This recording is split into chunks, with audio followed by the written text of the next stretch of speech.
Chapter 1. Jenni Thompson looked up from the chart she was reading, smiling as one of her favorite people walked toward her. Heidi. How are you feeling? Heidi Henderson sighed, rubbing the back of her neck. I feel like I'm 3 months pregnant with twins and have a job that requires me to walk all day long. I hurt, and I'm grumpy. Sorry about that. Jenni said. How's Slade taking it all? He's not the one with all-day sickness, so who cares? Heidi groaned. I sound miserable, and I kind of am, but he's the most wonderful thing to ever happen to me. She patted her stomach, which was starting to get big, thanks to the 2 babies crowded in there. Jenni smiled. It kills me that you 2 met at the altar and have such a wonderful relationship. I want something like what you have. Heidi shrugged. Why don't you contact Dr. Lachille? You've finished your nursing degree now, so I don't see that there's anything that's really holding you back. Nerves are holding me back, Jenni said softly. You know what my parents are like. Imagine their reaction to me meeting my future husband at the altar. They came unglued when I wanted to work as a nurse's aide as I was getting my degree. They think that it's beneath someone of my breeding to have a job where she's cleaning up people's vomit. Heidi laughed softly. Don't mention vomit, or I might lose it. You know better. She tilted her head to one side. Why not do a weird destination wedding so they don't go? Or know about it beforehand? You could get married on a cruise ship or something equally bizarre. Jenni grinned. Oh, my mother would come unglued if I married on a cruise ship. Can you imagine her reaction? Why did it make her so happy to think about doing something that would upset her mother so much? It wasn't why she was thinking of marrying, but it certainly was a side benefit. Yes. Heidi said. She'd just met Jenni's parents at the graduation ceremony a few weeks before. I think you should go for it. Why not? Call Dr. Lachille, tell her you want to marry on a cruise ship, and watch her make it happen. I just might. Heidi pulled out her phone and dug a pen out of the pocket of her scrubs, writing a number on Jenni's hand. Do it. Before you lose your nerve. Jenni frowned down at the phone number before nodding. I think I will. It's time for me to head home anyway. As she walked out to get into her car, a graduation gift from her parents, she thought about the past 5 years of her life. She'd grown up the pampered only child of a wealthy couple who had always expressed their sadness with her life choices. They'd wanted her to go into medicine, but as a doctor, and when she chose to be a nurse, they'd been disappointed. She'd never had any desire to be a doctor. When she decided to become a nurse's aide while she was on the waiting list for the nursing program at her college, they'd expressed their regret. Now that she'd finally graduated, and no longer had to rely on them to pay for her college tuition, she'd moved into a small apartment in Roanoke, Texas, close to the nursing home where she'd worked as a nurse's aide, and now worked in her chosen profession. As soon as she walked in the door, she dialed the number Heidi had scrawled on her palm, hoping there would be no answer. Of course, she knew the Matchrimony office was in Manhattan, and it was after 6 in Texas, so there was little chance anyone would be in. When the phone was answered on the first ring, Jenni was dumbstruck for a moment. Hi. What kind of hours did the woman keep? Hi, this is Dr. Lachille. Can I help you? The matchmaker's voice was soft and girlish, immediately making Jenni feel a bit better about the call. Jenni took a deep breath. My name is Jenni Thompson. I'm a coworker of Heidi Henderson. I see. How's Heidi doing? When'd she do with her munchkin? Jenni smiled at the word munchkin. April. And it's munchkins. She's having twins. More twin munchkins. My life is full of joy. I'll start on the quilts tomorrow. I called because I'm hoping you can help me. Jenni's voice was soft, because she was so nervous. She wasn't exactly a person who liked to be on display anyway, preferring to be quiet most of the time. You lonely, Jenni? Jenni sighed. Maybe a little. I'd like to find the kind of love Heidi has with Slade, but I have one request. Requests help make my world go round. What do you want?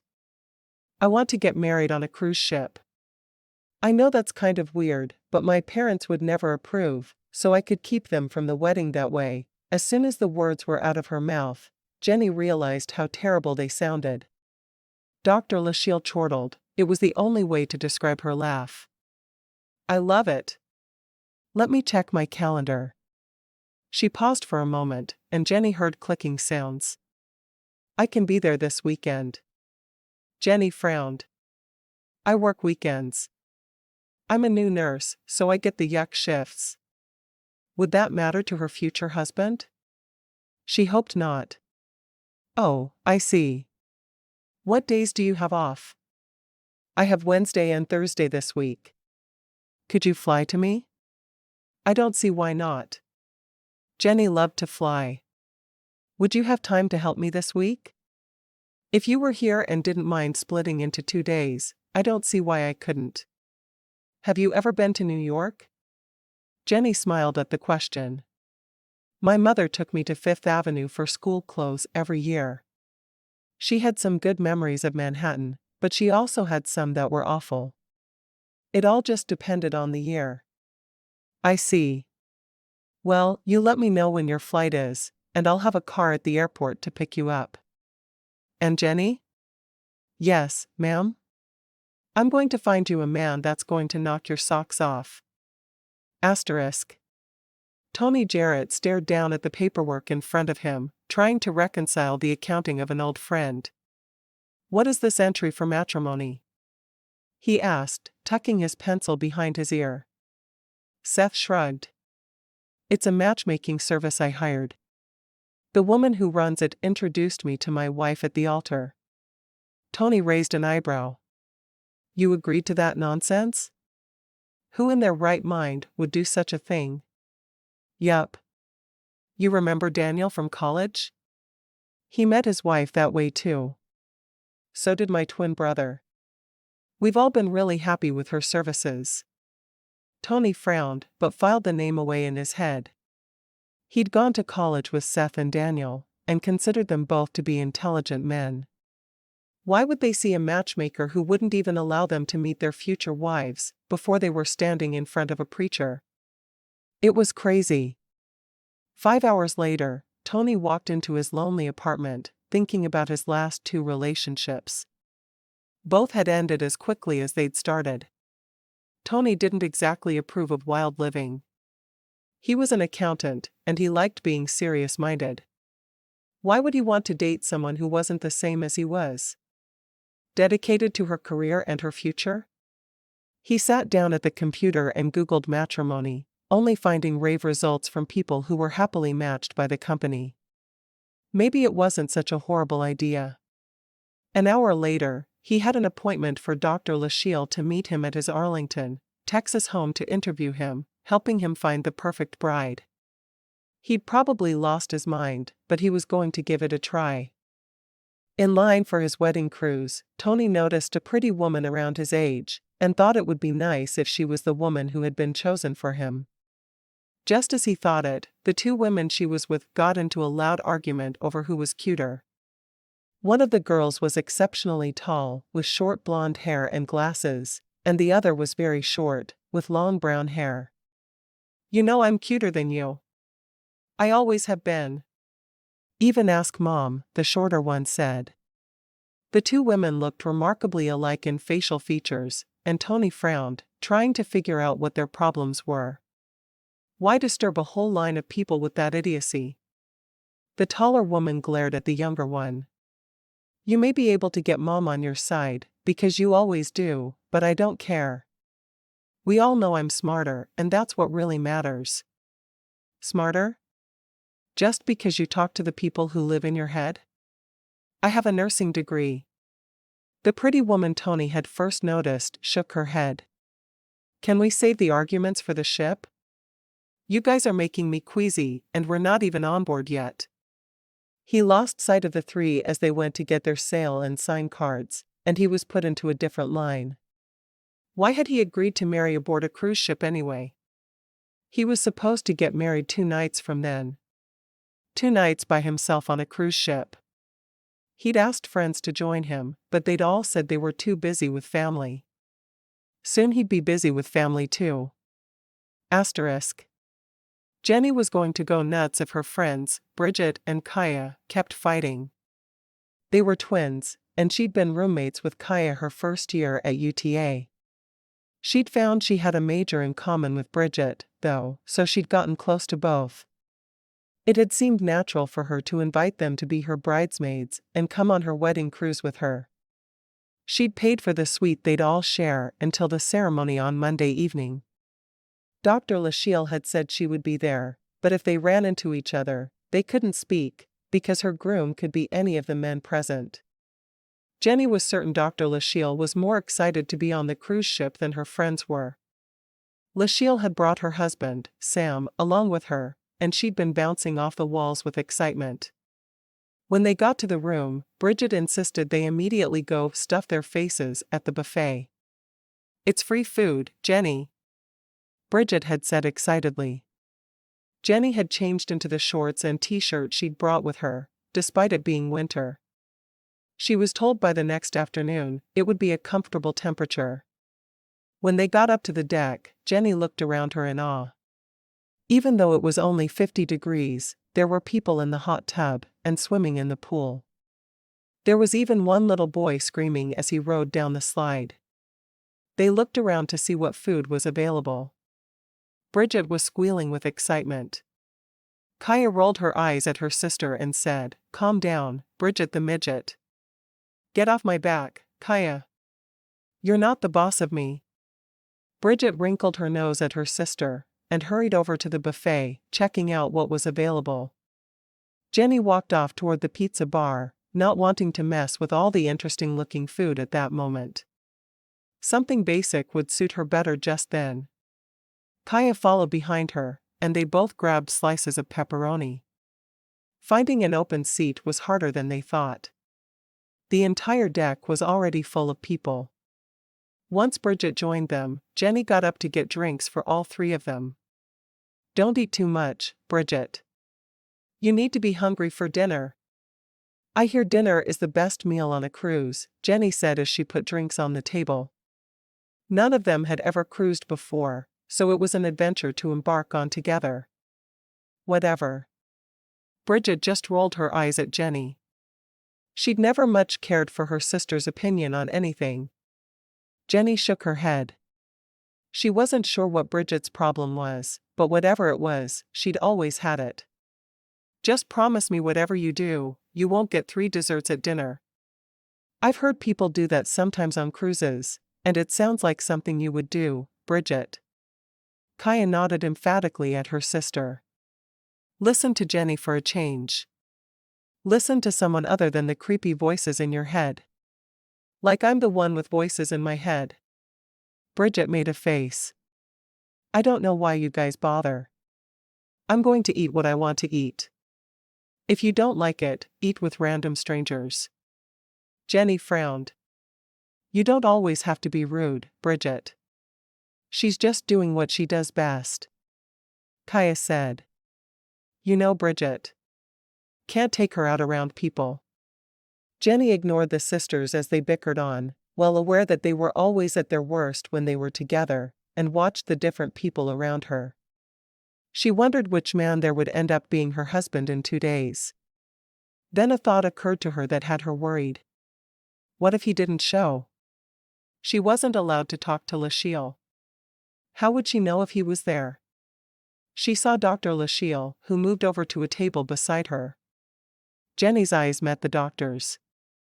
She mouthed the words, "Did he make it onto the ship?" Dr. Lachelle nodded, and Jenni immediately felt better. At least she wasn't being stood up at the altar.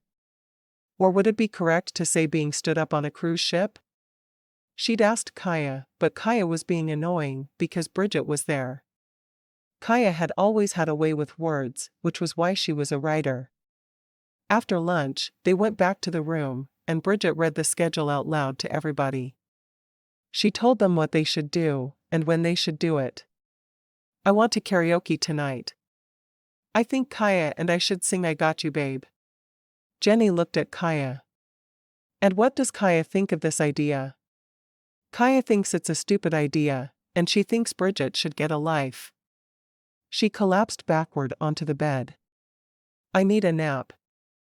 Vacations are about sleeping and eating. Not about singing stupid songs at karaoke with your sister. Bridget sighed heavily. Jenni, you'll sing with me, won't you? You've got to be kidding me. My future husband could be in the audience, not knowing me, and you want me to sing I Got You Babe? Jenni shook her head. It's not happening. Bridget made a face. We are on vacation, people. How are we going to have any fun if you two are acting like sticks in the mud? Kaya put a pillow over her head. Just be quiet for a little while, Bridget. Why don't you go up on deck and see if there are any men for you? You can wander around picking up men and drinking Shirley Temples or something. I prefer Coke. Bridget got up, grabbed her key card for the room, and left. She slammed the door behind her. Jenni sighed. Now we've made her mad. She's going to be a pain for the rest of the trip. Kaya removed the pillow from her head and looked at Jenni. She'll be fine. She'll come back and we'll have met the most gorgeous guy on the whole ship, and he'll be waiting to meet her in a bar later. Who cares what Bridget thinks anyway? Well, she is our friend. Kaya ground. Speak for yourself. You may have chosen her, but she's my sister. I'm stuck with her. Kaya rolled to her side. I think you should nap too. We both need naps. Naps are made of awesome and fairy dust. Jenni looked over at her bed. It did look inviting. She grabbed her iPad and settled down on some pillows, finding a book to read on her Kindle app. She had half a dozen books saved up for the trip. She was going to enjoy herself, despite her annoying friends. When Bridget came back to the room 3 hours later, she was in a much better mood. Kaya and Jenni were playing cards, and Jenni looked up. Looks like you had fun. I did. I went up to the spa and entered a raffle, and I won a free massage on a port day, which means I might have to not get off the ship, but I can live with that. And then I played ping pong with some cute guy from Oklahoma, who told me we should meet up for another match tomorrow on our sea day. It was a good day. Glad I ditched you too. Did you nap? Kaya nodded. I feel much better now. Jenni shrugged. Me too. We have dinner in an hour, so we probably need to dress for it. You guys mind if I shower first? Bridget shook her head. Nope. You go for it. I'm going to nap, so do it quietly. Kaya sighed. I'll take my laptop out on deck and see if I can get a few words written. I've got my internet package, so I'll check in with May and Liz, my writer friends. They'll keep me company while I stare contentedly at the ocean. Jenni smiled. Do I get to read what you've written while you're showering? You know better. I don't share what I've written until it's done. And then I only share with my editor. You're so boring. Jenni wrinkled her nose before getting her clothes for dinner that night. She was a nurse, and used to handling the human body, but that didn't mean she wasn't modest with her own. The shower was almost comical. The space inside the bathroom was so small, she bumped her shoulder on the wall, banged her hip on the counter, and tripped trying to get out of the shower. Getting dressed in the small space was ridiculous, but she managed, walking out to the main room to blow dry her hair. Usually, she'd just throw it up in a ponytail, but she could see her future husband at any moment, and she couldn't get that fact off her mind. Kaya hurried into the shower after her, taking half as long as she did, and coming out to spend 3 minutes blow drying. It's nice to have short hair, she said with a grin. When they had about 30 minutes before dinner, and had played 2 more hands of gin as quietly as they could, Jenni woke Bridget. Time to shower for dinner. Bridget blinked a few times and scrubbed her hand over her face. Dinner. Right. They were put at a table for 3, and Jenni was glad they wouldn't have to share the meal with strangers. At least not yet. She knew she'd be sharing a meal with a stranger soon enough. She was so tired from the months of endless hours that she wasn't sure she was up to everything the sisters had planned. She listened to them talk about checking out the karaoke. "You have to come," Bridget told her. Jenni sighed. "I might, but I might just go back to the room. I'm tired." Kaya waved her hand at her. "You can sleep when you're married. You have to have fun tonight. We only have 2 evenings together with all 3 of us, and then you'll be a Sadie." Jenni blinked, confused. A Sadie? Kaya stared at her with shock. "You know, from Funny Girl? Sadie, married lady." Jenni shrugged. "I guess I need to catch up on my musical watching, so I can be as literate as you are." Kaya got a shrimp cocktail for her appetizer, while Bridget got nothing. When the waiter frowned, she said, "Don't worry. I'll get 3 desserts to make up for it." Jenni shook her head. There was no doubt in her mind Bridget was serious. It wasn't long after the appetizers had been delivered that Kaya got annoyed with something Bridget had said. Jenni hadn't heard it because she'd been staring at the waves out the window. What was so calming about the ocean? Jenni did notice when Kaya stabbed Bridget with her shrimp fork, her eyes widening. "Don't stab your sister with a fork. What's wrong with you?" Bridget didn't hesitate before reaching over and grabbing Jenni's shrimp fork and stabbing her sister back. When they were done, both sisters dissolved into giggles as if the whole thing had been planned for their entertainment. Kaya held her fist out for a fist bump, and when Bridget responded, they said together, "Wonder Twin powers, activate." "Form of a monkey," Kaya said. "Shape of a shrimp fork," Bridget responded, and they both giggled some more. Jenni looked at the 2 of them with more than a little horror reflected in her expression. "If I didn't know better, I'd swear you were both drunk." Bridget shook her head solemnly. "Can you imagine what we'd be like with alcohol? Coke and root beer are almost more than we can handle." Kaya nodded emphatically, agreeing with her sister for a change. It would not be a pretty sight. Jenni could see a man from the next table over staring at them, and she tried not to get embarrassed. Her friends were happy. That's what mattered, right? Chapter 2. Jenni watched throughout the meal as her friends giggled over the most ridiculous things. When it was time for dessert, Bridget really did order 3 different things, only one of which was to share with her sister, who had already ordered a dessert of her own. Kaya smiled at the waiter. "We're going to need shrimp forks with that." Jenni stifled a groan. Those girls did not need more shrimp forks. The waiter blinked. "You want more shrimp?" "Of course not. But dessert will taste so much better off shrimp forks," Bridget said. The waiter brought the 5 desserts for the 3 of them, and 3 shrimp forks as well as 3 spoons. Jenni picked up a spoon, while Bridget and Kaya pushed their desserts in front of her and then snapped a picture. "Hey! I only got 1 dessert, unlike you 2. "That's not what this picture says," Bridget said, showing her phone to Jenni. "Why couldn't I have brought normal friends?" Jenni asked no one in particular. Kaya frowned at Jenni. "Aren't you going to eat your dessert with a shrimp fork? Don't try to drag me into your shrimp fork shenanigans." "I'll eat with a spoon like a normal person." Kaya's eyes grew wide and she looked at Bridget. What a fabulous name for a book. Shrimp fork shenanigans. "You don't mind if I use that, do you, Jenni?" Her voice was full of excitement as she looked back at her friend. "I don't see me writing a book anytime soon, so be my guest." Kaya picked up her phone and tapped a few things before putting it back down. "I'm happy now.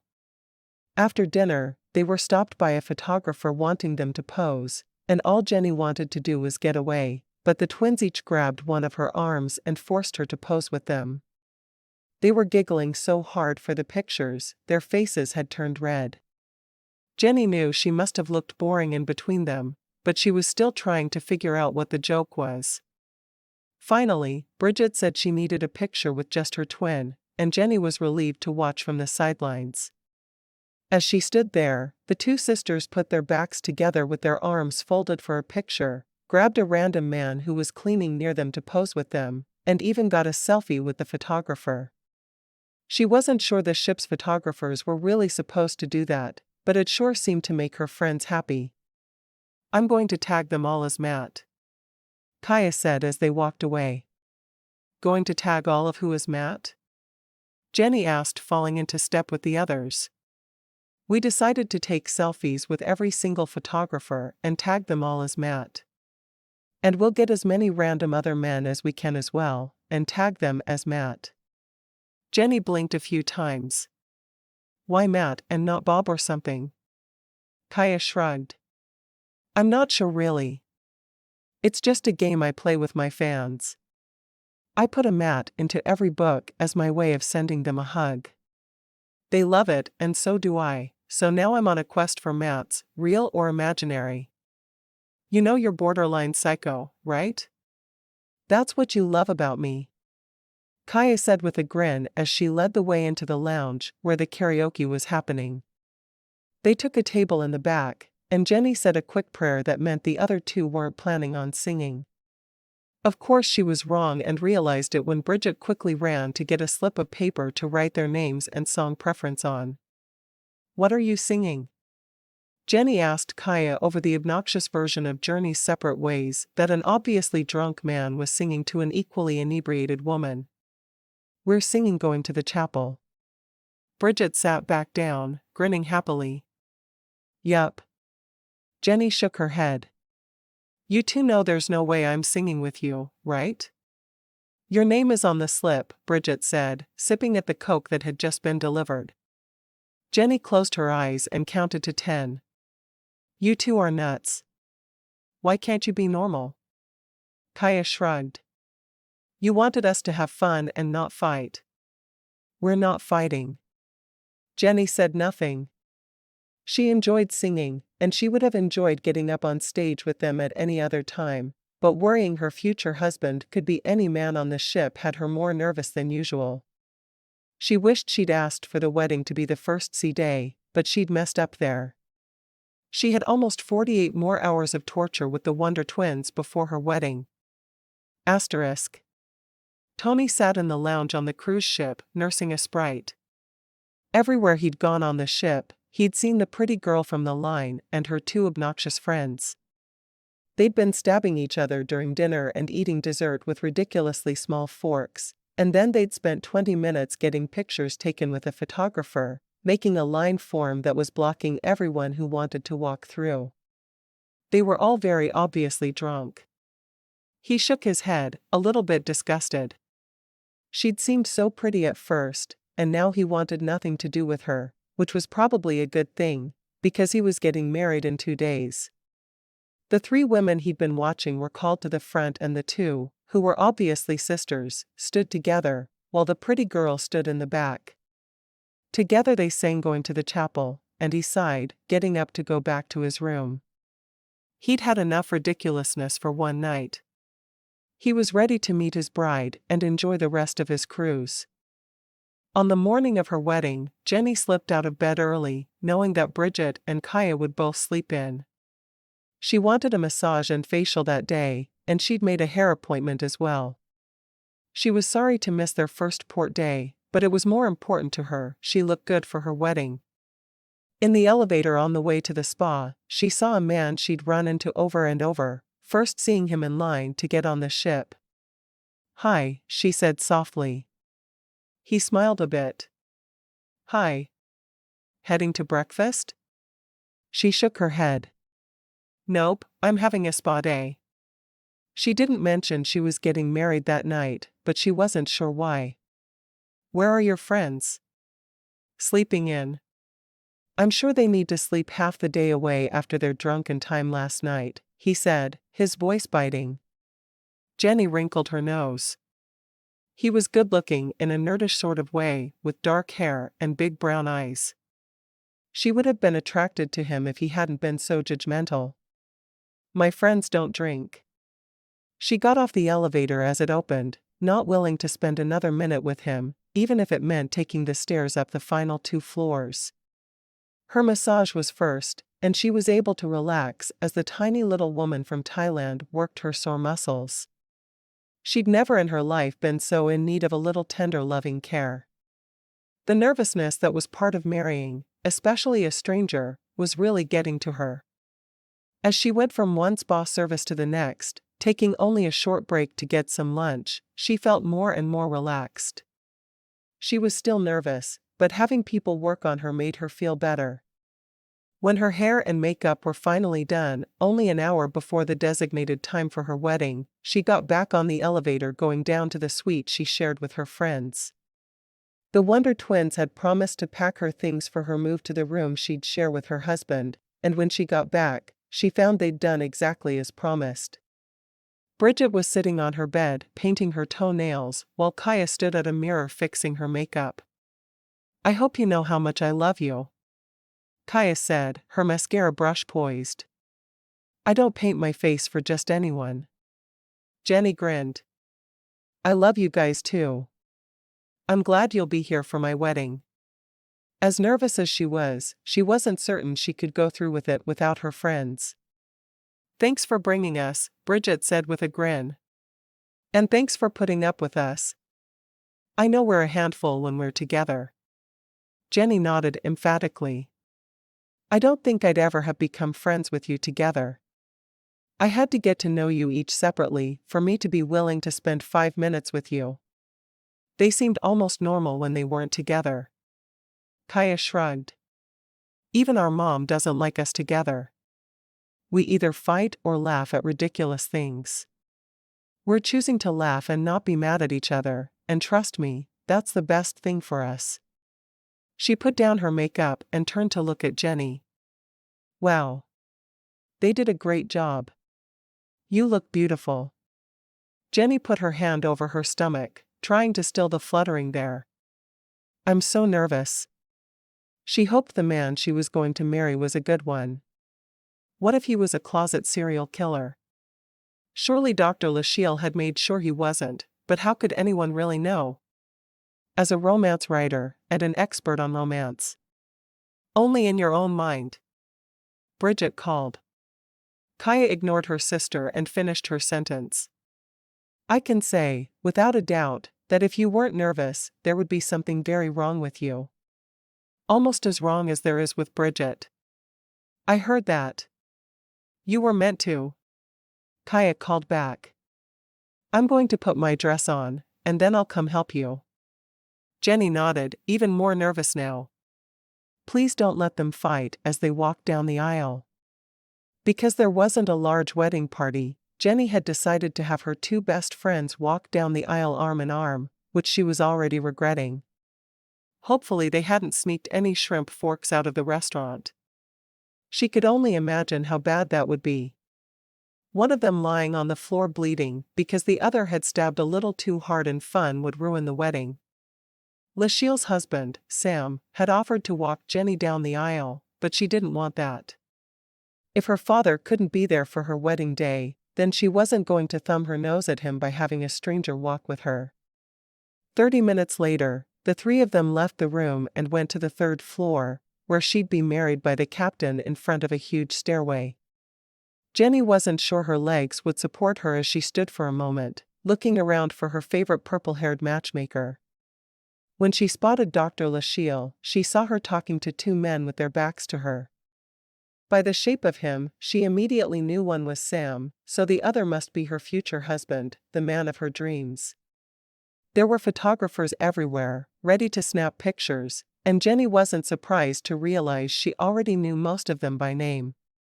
With as much time as Kaya and Bridget spent getting their pictures taken, it seemed natural to know them all. She sucked in a breath as she nodded to Dr. Lashiel, who hurried over to have the piano start playing. It wasn't until Kaya and Bridget were out of the way that she saw her husband, the man from the elevator. She all but groaned out loud, trying to keep her face serene. There were too many cameras going off for her to frown at him like she wanted to do. Finally, she reached his side, seeing her shock mirrored in his eyes. They both stood for a moment staring at each other before he held his hand up for her to take. She felt like the hand was an olive branch, so she grabbed on, clinging to it tightly. He couldn't believe it was the girl he'd been attracted to from the get-go, with her two obnoxious non-drinking friends. He knew he'd been a jerk in the elevator, and he wanted to apologize, but how could he with everyone watching them? Taking her hand was the only thing he knew to do.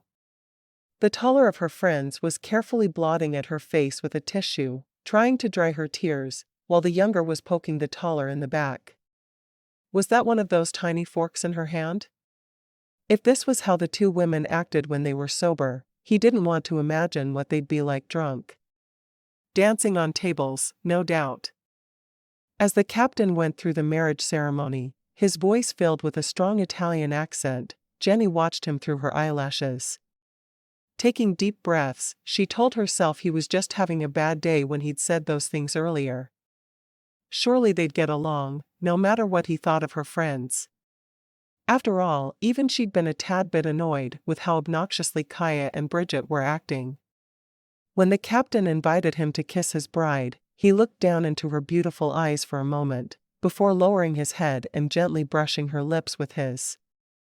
Dr. Lachelle stood watching them, boo-hooing loudly into a handkerchief. Kaya was crying softly, but her eyes were huge and red, her face blotchy. Bridget watched Jenni with interest, as if she was trying to determine what she thought of her new groom. "You're eating with me tonight, of course," the captain said. "And you?" He nodded at Dr. Lachelle. Jenni nodded, not sure how she was supposed to react. She was standing next to a stranger she was married to. It was something she'd never done before, so of course she didn't know quite how to react. As the whole group of them followed the captain to a small private room where they were supposed to eat, Jenni studied the man beside her. He didn't seem like the same man who had criticized her friends earlier. He was much more laid back now. Maybe he'd just been nervous about the wedding as well. As they walked, she leaned toward him and whispered, "I'm Jenni. Tony Jarrett." "What do you do, Jenni?" They kept their voices low, and Jenni was sure it would appear to strangers as if the newlywed couple was whispering sweet nothings to each other, and instead they were introducing themselves to each other.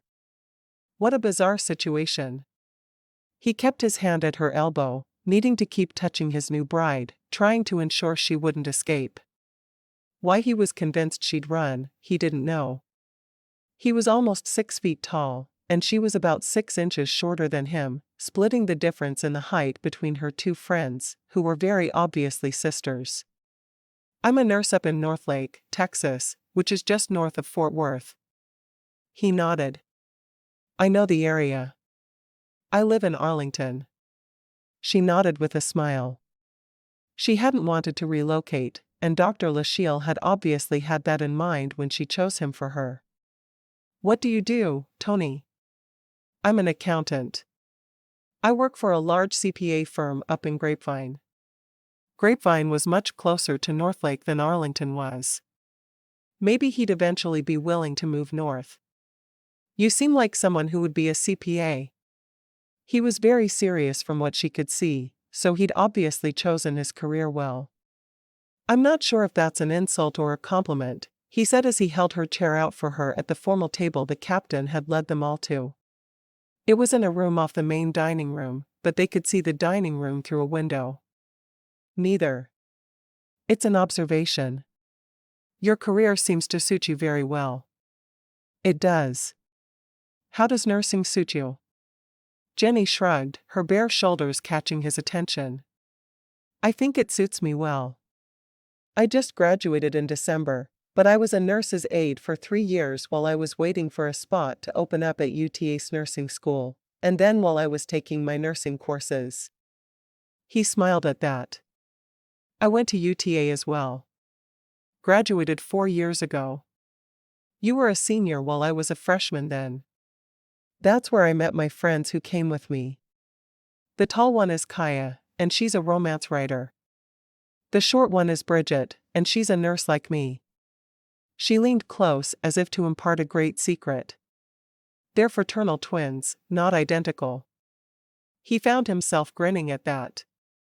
I figured out they weren't identical when they were arguing over who was cuter in line to get on the ship. They might be a bit obnoxious, but they are my two best friends. And trust me, they're both much better behaved when they aren't together. I think you'd love them both, individually. He shrugged. I'll take your word for it. My opinion of them doesn't really matter. They're your friends, not mine. That's true. Jenni looked across the table at her friends. Kaya, Bridget, this is Tony. He's been watching your obnoxious behavior since we got on the ship. Thanks for helping me make a good first impression. She rolled her eyes at them, letting them know she wasn't angry, but it had made it a little harder for her. The twins looked at each other and frowned. Sorry, Kaya said quickly. We were just having fun. And we weren't fighting. I'm always happy when you don't fight, Jenni told them. And amazed. She looked at Dr. Lachille. Thank you for making everything happen just as I wanted. I hope you didn't mind taking a cruise to make it all go smoothly? Dr. Lachille laughed. Even Sam isn't complaining about the cruise. He loves the ship. I'm glad, Jenni answered simply. Is this your first cruise, Dr. Lachille? Tony asked. Dr. Lachille nodded emphatically, her purple hair bobbing with the energetic movement. It sure is. It won't be our last though. We're converted. Floating cities are great fun. Jenni smiled at that, glad the older woman was having so much fun.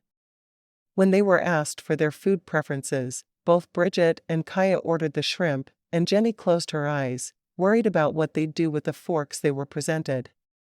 Would they be able to behave themselves? Just for one night? Tell us about the most interesting match you've made, Dr. Lachille. Jenni hoped that by having the focus of the meal on Dr. Lachille, her friends would behave. Dr. Lachille looked at Sam, frowning for a minute. Let me think. Oh, I know. I had a situation where the groom asked for a match for him and his 3 brothers, so I sent him quadruplets. Those boys had no idea what hit them. The girls arrived and they fell like dominoes. Didn't they expect to? I mean, that's the whole purpose behind being matched up, isn't it? Hoping to fall in love? Kaya asked. You must be the romance writer friend. Dr. Lachille said with a grin. Most people really aren't looking for romance with a marriage through me. They want to meet some kind of goal. In that case, part of the provisions of their grandfather's will was they had to marry within a certain amount of time. They were just doing what they had to do. None of them planned to actually fall in love with the women they married. But they did? Jenni asked, hating the idea of spending the rest of her life in a loveless marriage. I only match people I expect to fall in love, Dr. Lachille said emphatically. Jenni looked beside her at Tony and wondered if there was any way she could fall for the serious-looking man. After having Kaya as one of her closest friends for more than 5 years, she was used to laughing a lot. How could she resign herself to a life without a vast amount of humor? Kaya smiled. Are all of the marriages you arrange set up this way? Where people meet at the altar? They are, Lachille said with a nod. I find that if I give people time to really get to know one another first, they may decide they don't belong together, when they really do. It's one of those things that always baffles me. If you have the friction between you to fight, you'll have the friction between the sheets, and the ability to love as well. It's as simple as that. People make it to the first fight and give up on a relationship. That's why I make people sign a contract saying they'll stay together for a year. Have any of your marriages failed? Bridget asked. Not a one. Kaya grinned. I may pick your brain for more information later. I think it would be awesome to write a series about couples who meet at the altar. The stories would make for some great romantic comedies. At the altar would be a good title for them, don't you think? Oh, I have to tell you the story of one couple and how they couldn't manage to consummate, then. Yeah, we'll talk later, but you'll get no names from me. Kaya grinned. I wouldn't dare ask for names. Jenni looked over at Tony as the conversation kept going between Kaya and Dr. Lachelle. She saw that he was watching her as well, and she moved her hand over to cover his on his lap. We'll make it work, she whispered softly, knowing they needed to be able to live together for at least a year. Of course, she didn't believe in divorce, so even if she was fed up after that, she'd stay with him. We signed a contract that we'd stay together for at least a year. We have to make it work, he responded. Thanks for agreeing to marry on the cruise. I know it was a weird request, but it was the only way to keep my mother from taking over the preparations for the ceremony. As the words came out, Jenni realized they would sound bad to anyone who didn't know the full story. Would that have been so bad? He asked, frowning at her. If you'd ever met my mother, you'd know the answer to that. I'd be wearing a wedding dress that was 20 years out of style and looked hideous on me, and I'd have had my cousins for my bridesmaids and not my crazy friends. She couldn't imagine having a wedding with her boring cousins instead of Kaya and Bridget. As crazy as they made her, they were both good for her. He nodded. Well, I'm glad you got what you wanted then. I'm happy to help make it happen. Jenni smiled, determined they'd do well. She could forgive him for saying mean things about her friends. Well, as long as he didn't make a habit of it, she could. Chapter 3. After dinner, Jenni and Tony went to the 9th floor, where her suite was to transfer her things into his cabin on deck 8. Both of the rooms were at the very back of the ship, and had their own balconies. She couldn't help but wonder if she'd be able to hear her friends from their balcony if she was on hers. She'd have to test that out sometime when he was in the shower, and she could call them so they could listen for her to make noise from her balcony. Being married and being ready for your husband to know how your mind worked were two very different things. She opened the door to the suite she shared with her friends in silence, knowing that Kaya and Bridget were off singing karaoke and getting their pictures taken again. Jenni almost felt sorry for the photographers, and she definitely felt sorry for the other people doing karaoke. Tony looked at the suitcase and 2 garment bags, one empty, and one full, the only things laying out. Is this all? He had to assume her wedding dress went in the empty garment bag. Mostly. I have a tote bag as well, but I'll get that. She picked up the tote from where it laid in the living area of the suite. Okay, ready. What's your room number, so I can give it to the girls? She couldn't be alone in a room with a stranger, with no one knowing where she was. Very nervous now that the time was at hand, she wanted someone to be able to find her. Are they going to be calling at weird hours? I hope not. They usually know better. I just want them to be able to find me if they need me. Tony frowned but gave her his number and watched as she quickly scrawled a note to her friends. You're not nervous about being alone with me, are you? Jenni looked at him, shocked. Of course I am. I'm not stupid, and you're a virtual stranger. I know Dr. Lachelle checked you out, but you could have found a way to hide something from her. Didn't psychopaths always seem normal to everyone around them until they were found out? If you think that, why did you marry me? She thought about it for a moment, not sure how to phrase what she was thinking. I wanted to marry, but I didn't have time to date, and I didn't want my parents involved in any way.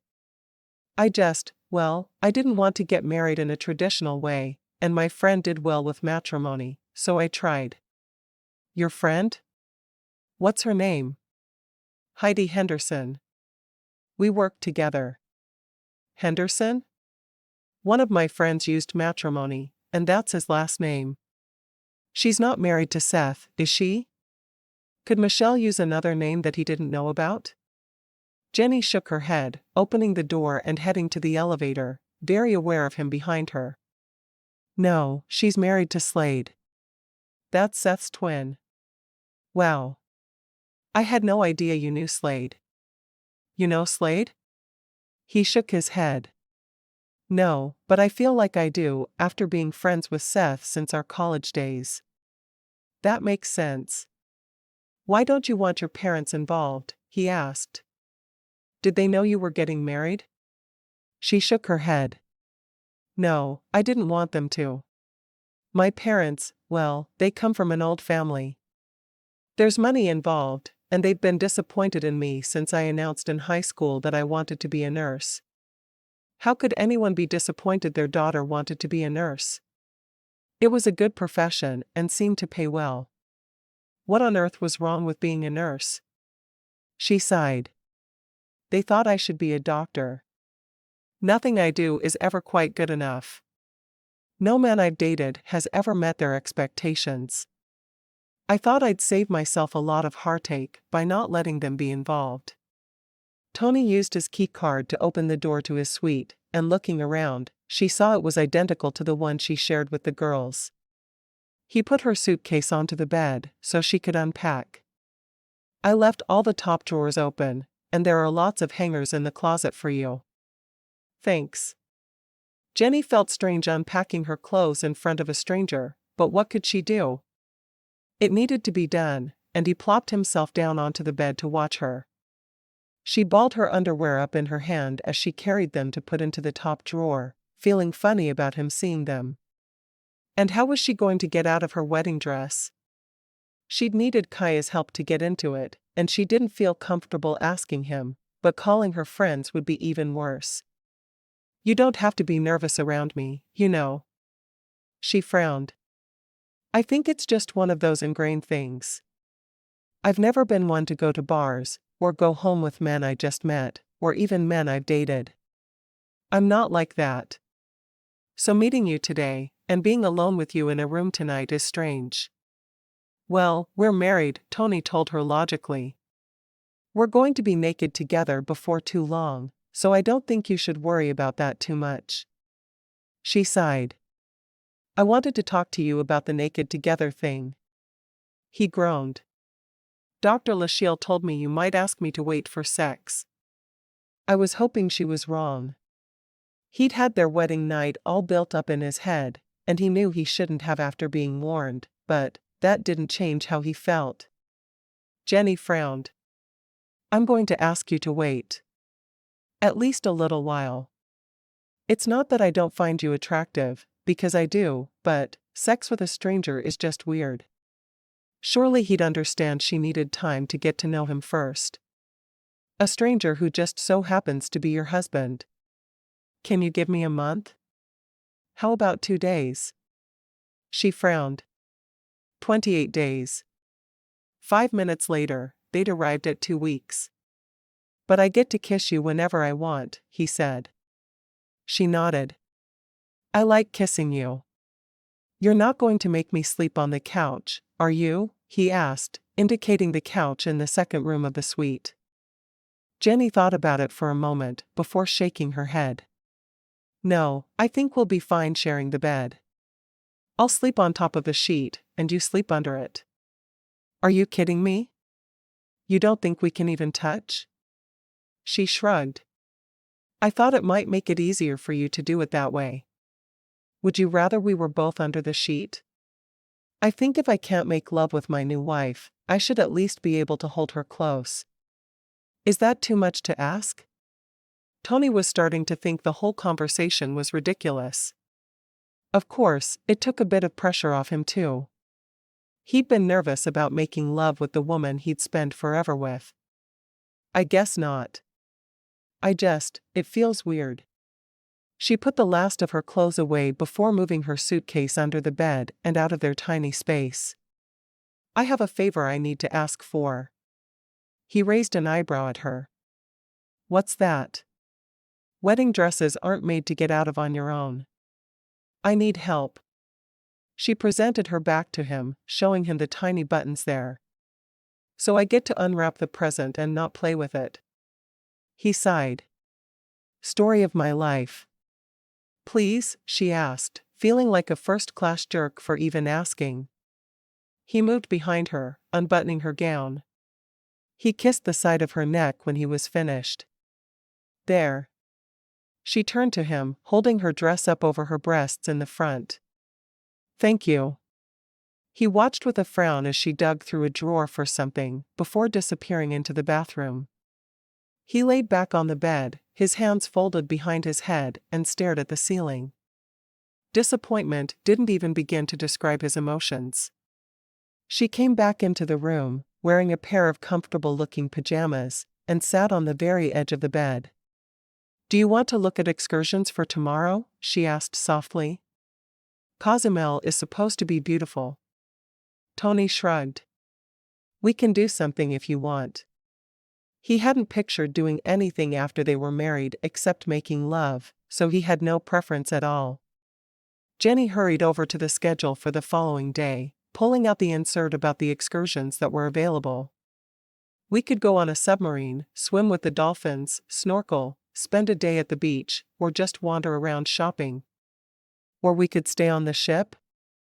How would you feel about just wandering around and seeing what we see? He asked. He'd heard good things about Cozumel, and he figured they could get to know each other as they walked.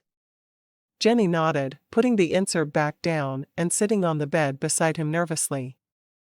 She was wearing pajamas with little seahorses on them, and she couldn't quite make eye contact with him. I'm sorry for disappointing you. He frowned, trying to see the situation from her point of view. I'll survive. I think it's more important that we're comfortable with each other as we start this marriage, he said, realizing it was true. It wouldn't hurt him to wait a couple of weeks for sex, but if she felt pressured into it, she might not be able to get beyond that. Thank you for understanding, she said, meeting his gaze for the first time since emerging from the bathroom. He smiled, reaching for her hand. I didn't think to bring pajamas, because I figured they wouldn't be necessary. I'll have to sleep in underwear. Is that a problem? She shook her head at him, trying not to blush. She reminded herself she was a nurse and used to seeing the human body. She couldn't count the number of men she'd had to give sponge baths, but this was different. I understand. Excuse me for a minute then, and I'll get ready for bed. She could hear him in the bathroom brushing his teeth and preparing for bed, and it felt strange to know he'd be there in a minute to join her. Jenni got up and grabbed her iPad, so she could be looking at that, and nodded at him when he joined her. When he came out of the bathroom a few minutes later, she was in the middle of one of Kaya's hilarious scenes. Somehow, her friend could take normal humans, doing normal things, and make it absolutely hilarious. She was giggling as Tony slipped between the sheets with her. What's so funny? She grinned over at him, glad to see he was covered. I'm reading one of my friend, Kaya's, books. She's hilarious. Kaya's the tall one, right? Jenni nodded. She writes romance, and I don't usually have a lot of time to read, but I try to keep up with her stuff if I can. She's so funny, she makes my sides hurt. He smiled. How did you meet them? He liked the idea of her having friends she could just laugh with. Everyone in the world needed that. She set her iPad on the nightstand beside her and propped her head on one hand, looking at him. I wanted to go to UTA, because it seemed right for me. My parents were pushing for a private college, but it wasn't what I wanted. I'd gone to a private preparatory school all through high school, and I wanted to feel more normal. So anyway, I went to school there, and I knew no one. I was matched up with Kaya as my roommate for my freshman year. I met Bridget later in some of my prerequisite classes for the nursing program, since she was doing all the same classes I was. So I became friends with them separately, not even realizing for a few months they were sisters. I see. She shrugged. I'm not sure if I'd have been friends with either of them if I'd been around them both together. They either fight or they act goofy. There's no in-between. Trust me, their goofiness was welcome this trip, Because I would have had to hurt one of them if they'd fought the whole time. Then I'm glad they acted goofy. He reached out to stroke her cheek, happy when she didn't flinch away. Whose idea was it to sing going to the chapel? I have no idea. One of them. I didn't want to sing at all, but then they called my name and I felt stupid. She shook her head. I was really shy when I was younger, and those two have done a lot toward getting me out of my shell. I should probably thank them for doing stuff like that, but I just wanted to strangle them both. I can understand that. He scooted toward the middle of the bed, one hand coming to rest on her hip, but atop the covers. I want to kiss you. Should he just blurt it out that way? This being married to a stranger business was complicated. Jenni nodded slowly, unsure if he was asking for permission or just announcing his intentions. Either way, he had a right to kiss her whenever he wanted. You don't mind, he asked softly, not wanting to frighten her or upset her in any way. Now that she'd explained about her shyness, he could see it. Of course not. You're my husband. The word felt strange coming from her lips. She'd been working toward this for a couple of months, but actually being married was coming as a bit of a shock to her. He leaned toward her, pressing his lips to hers. Their only real point of contact was where their mouths touched. His hand remained on her hip, but it was through layers, so it didn't count. His lips were soft against hers, and she parted her lips to meet his tongue with hers. As soon as he deepened the kiss, she felt the stirrings of passion in her belly. She was surprised at how easily she responded to him, but she truly enjoyed his touch, which pleased her. Her hand came up to stroke his shoulder, feeling the muscles against her fingertips. Those muscles didn't come from pushing a pencil all day. Do you work out? She asked. Somehow she'd pictured him as a man who did little more than work at a desk with numbers all day. The muscles were a nice surprise. Tony shrugged. I play a lot of racquetball, so if you consider that working out, then I guess I do. I just consider it fun. I guess I had you figured for a desk jockey. I'm surprised about your muscles.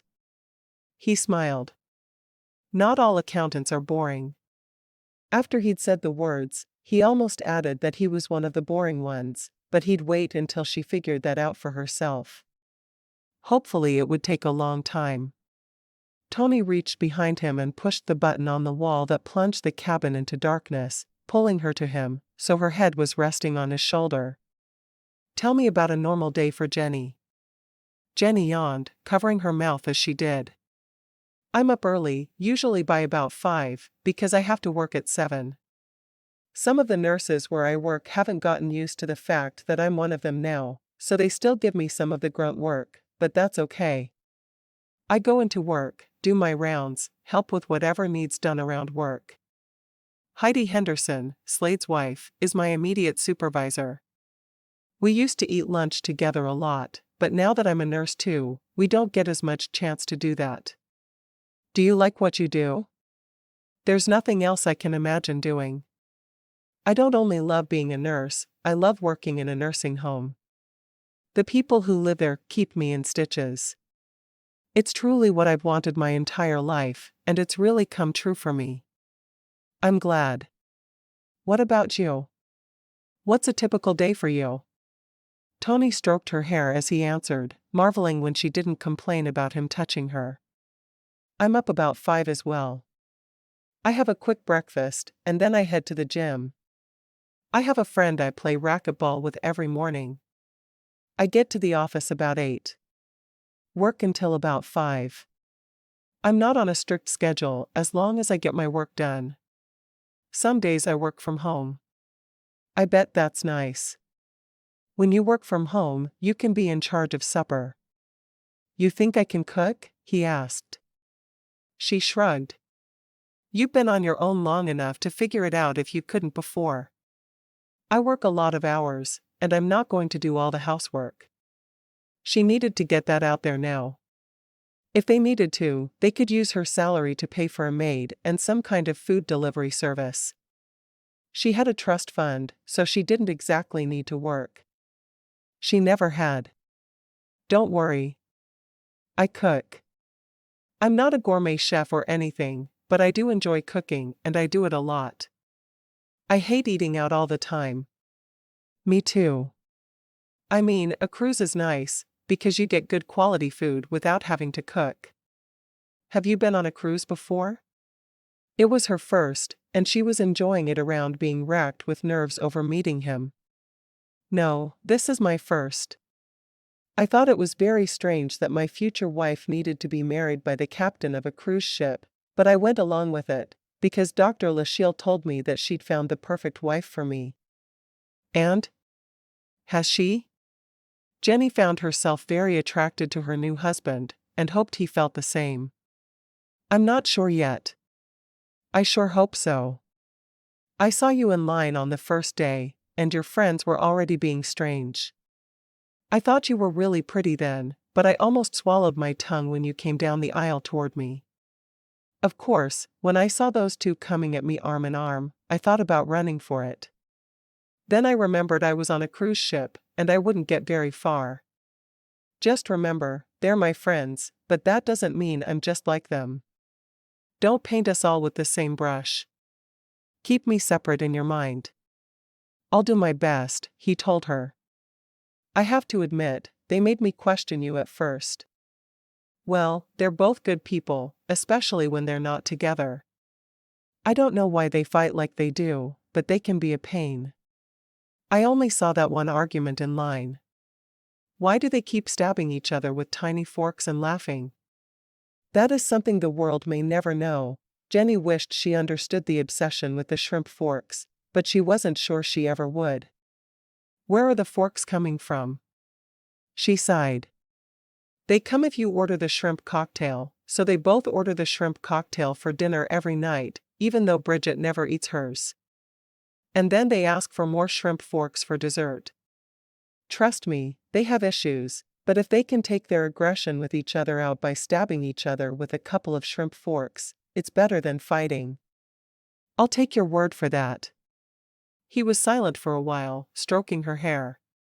When he realized she'd fallen asleep, he sighed audibly. It was going to be a long 2 weeks. Chapter 4.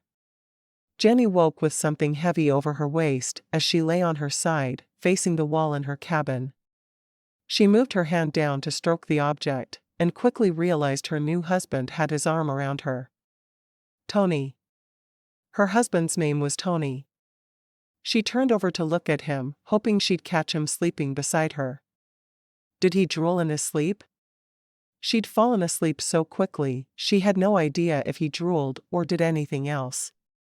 When she was facing him, she realized his eyes were on her. Were you watching me sleep? She asked, immediately forgetting that she'd been planning on watching him sleep. He grinned, one finger tracing her cheek. The first thing I noticed about you is how pretty you are. She smiled. She'd never really thought of herself as pretty. Thank you. When did you first notice me? He asked. She shrugged. In line to get on the ship. I was hoping my future husband, whoever he may be, wouldn't notice the antics of the twins and lump me in with them. He grinned. Too late for that. He kissed her softly. Hey, the ship stopped moving.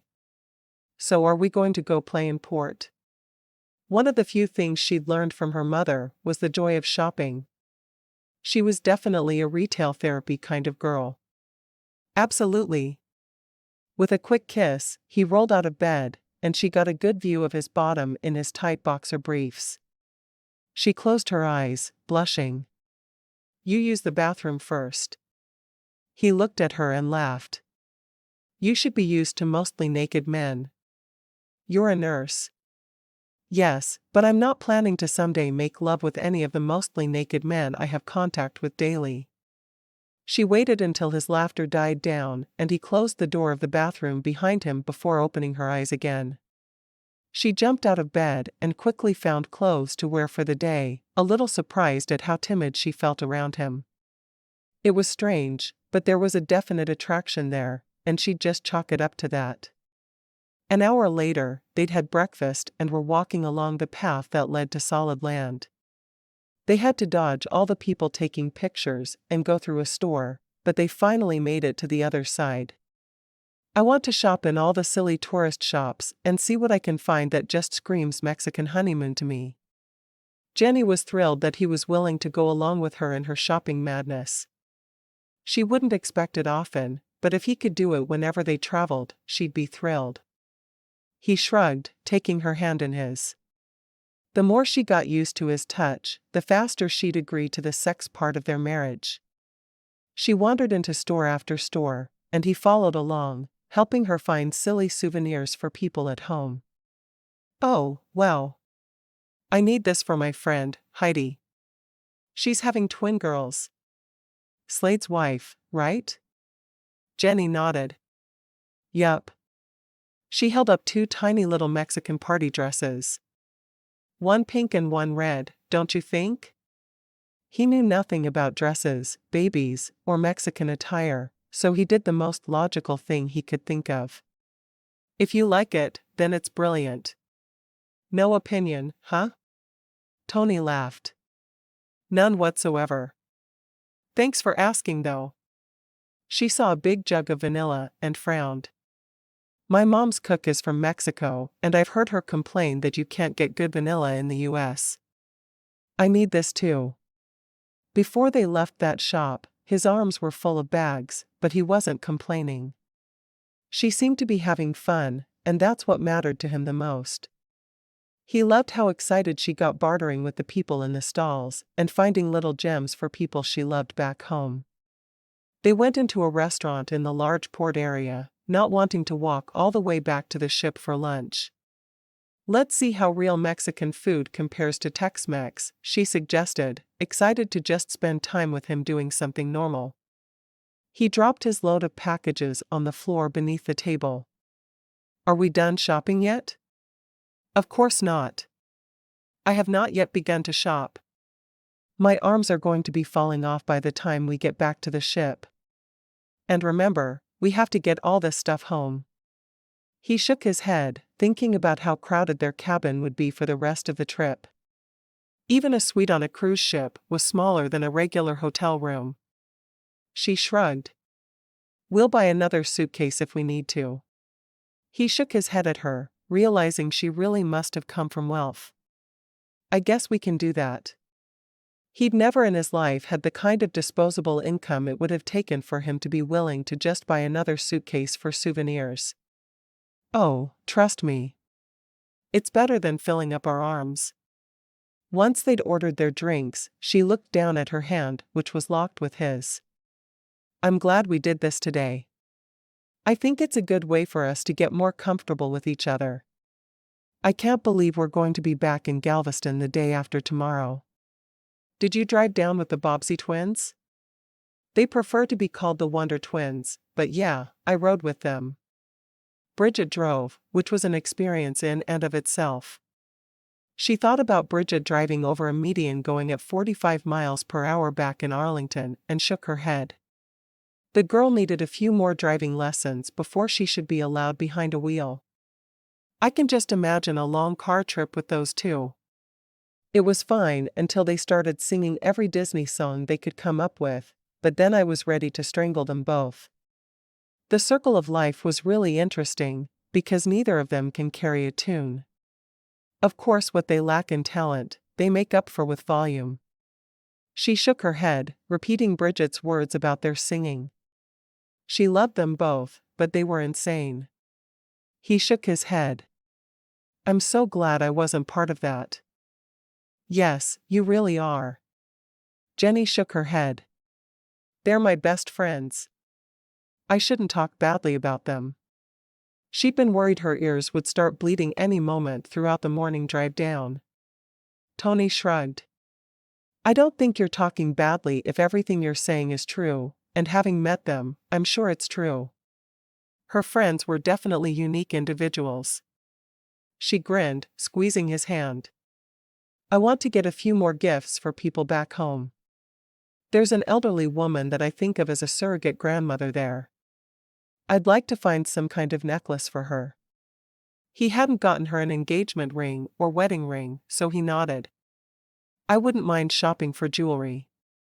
2 hours later, they got back onto the ship, and she kept staring down at her left hand, watching the way the sun sparkled on the diamond. I wasn't expecting you to buy me a ring. Of course, I brought you a ring. We're married. I have to stake my possession of you by putting that ring on your left hand. He hadn't enjoyed parting with the money, of course, but he loved seeing the ring on her. It made him feel like she really was his. She laughed. Don't worry, there are no men trying to knock down my door to marry me. Good. I don't want to have to take up boxing to fight them all off. I think I would, though. You're pretty special. She blushed, pleased that he thought so highly of her. Once they reached their room, she sank onto the bed, digging through her bags. We bought a lot of crap. He grinned. We did, but they're things that will remind you of our wedding cruise, so that matters.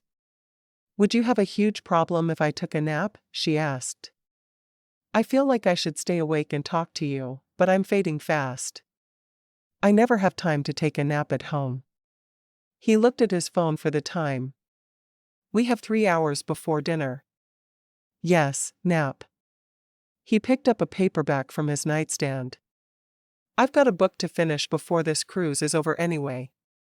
He settled on the bed beside her, sitting with his back to the headboard, while she snuggled under the covers, close enough that her head was resting against him. He read a couple of pages, but spent most of the time staring down at his beautiful bride.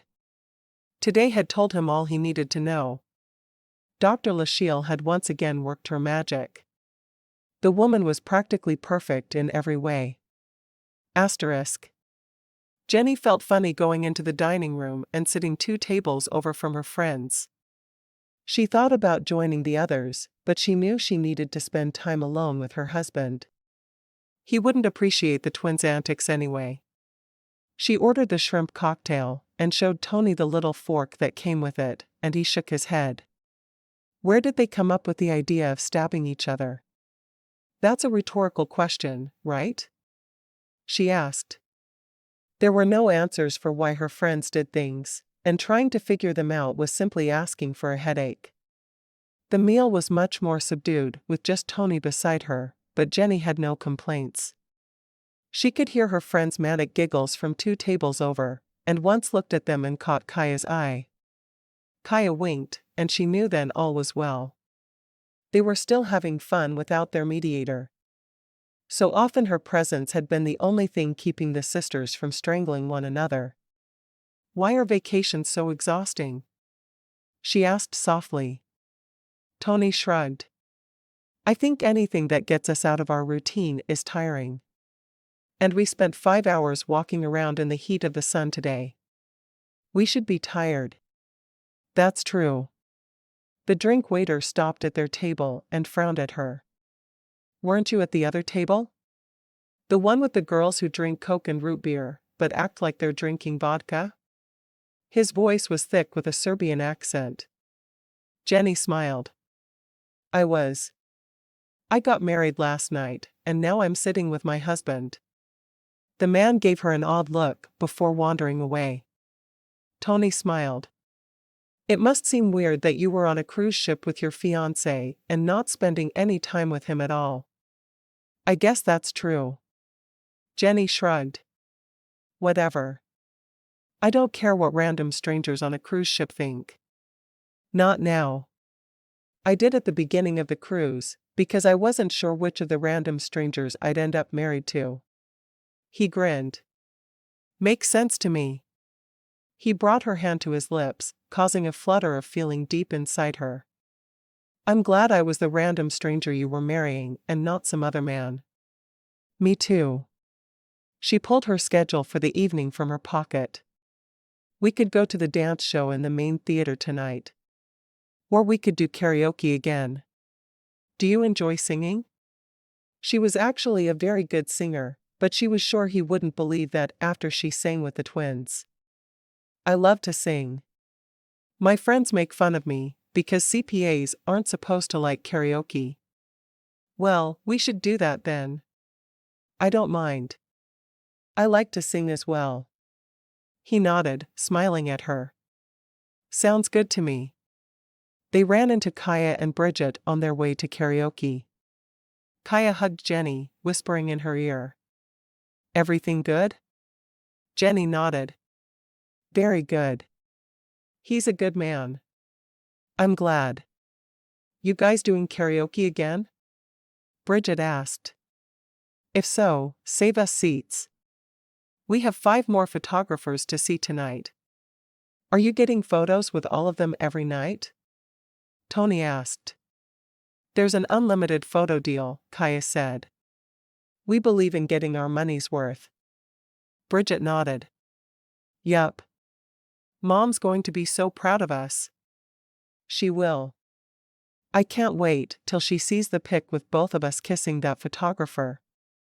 Jenni closed her eyes and shook her head. She didn't even want to know. We'll save you seats, she promised, hoping Tony wouldn't mind if they spent a little time with her friends. When they got into the karaoke room, Tony chose a table for 4 without blinking, before he went over and grabbed a piece of paper and wrote down a song. When he came back, he was smiling. You don't mind if I sing to you, do you? She shook her head, blushing a little. The girls had just come in to join them when he walked up for his song. Jenni watched with trepidation, wondering what he'd sing. She smiled, tears welling up in her eyes when she heard the opening bars to If Tomorrow Never Comes by Garth Brooks, one of her favorite songs. As soon as Tony opened his mouth, Jenni's jaw dropped in surprise. She'd had no idea he had a good voice. Of course, she'd only known him 24 hours, but still. The man could sing. Kaya looked at Jenni with a smile. Wow. He's got it bad already. I think you should keep this one. Jenni laughed softly. I think I will. When Tony was done, the twins stood up and cheered, Bridget whistling with her fingers in her mouth. Jenni sat quietly applauding, but when he got back to the table, she grabbed the front of his shirt and pulled him in for a kiss. She put her whole heart into it, and when she pulled back, she could see the pleasure and surprise in his eyes. Bridget looked at the two of them. I think you two need to get a room, she said, fanning her face. BRB, I'm going to go and sign up for a song. Kaya grinned at them. Ignore my sister. She's as uncouth as they come, she told Tony. Good song choice. Way to get into your girl's heart. Jenni had worried for a moment that Kaya was going to say, way to get into your girl's pants, so she breathed a sigh of relief, leaning back against the comfortable bench seat, her head against Tony's shoulder. Bridget came back with a smile. I signed us up.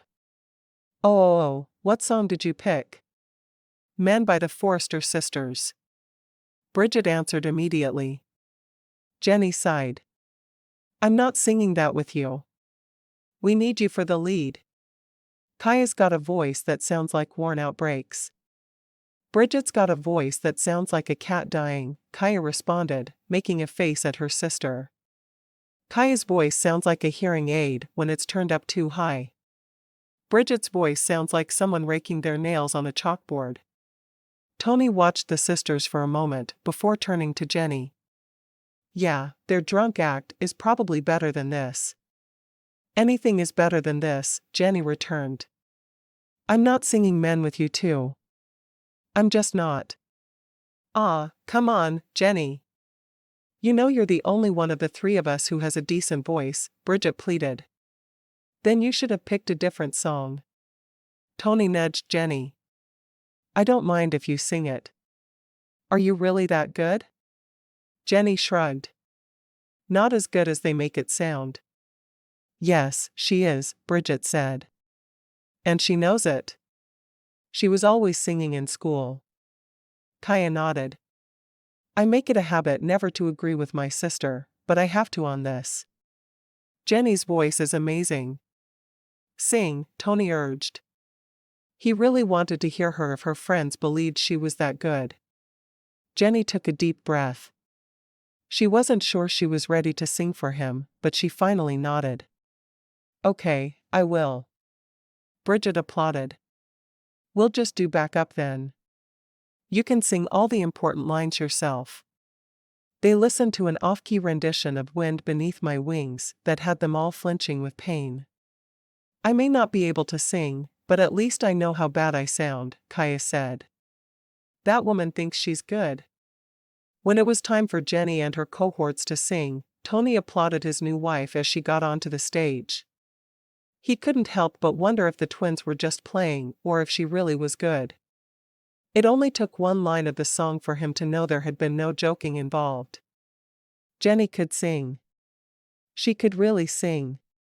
The song chosen showed off her range beautifully, and Tony smiled. There was something they had in common.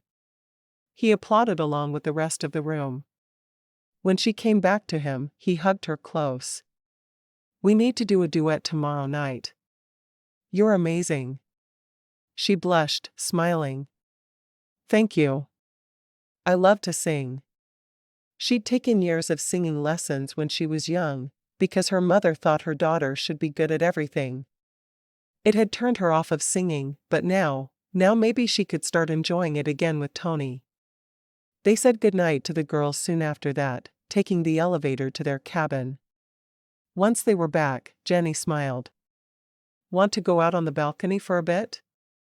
There was nothing she liked more than sitting outside, watching the waves.